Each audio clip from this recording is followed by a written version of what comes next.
Jaz se najraje odžejam z vodo pa s sladkimi pijačami. Jaz se najrajši odžejam s sladkimi pijačami.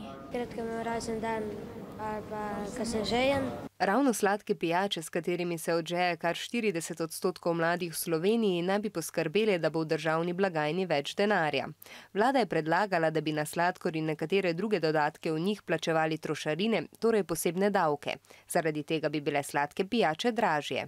Od vsake prodane sladke pijače pa bi se ta delež denarja pretočil v državno blagajno. Tako bi se, kot so izračunali, vanjo nateklo 8 milijonov evrov letno.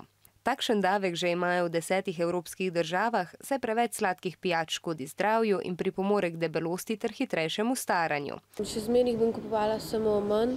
Če bodo podržili pijače, bom kupoval malo manj telih sladkih pijač, ker da ne bom preveč zapravil. A proizvajalci pijač takšnemu višanju cen nasprotujejo.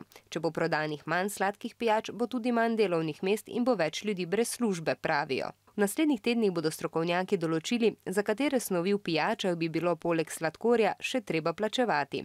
O tem, ali bo predlog zakona in s tem tudi davek na sladke pijače sprejet, pa bodo glasovali poslanci.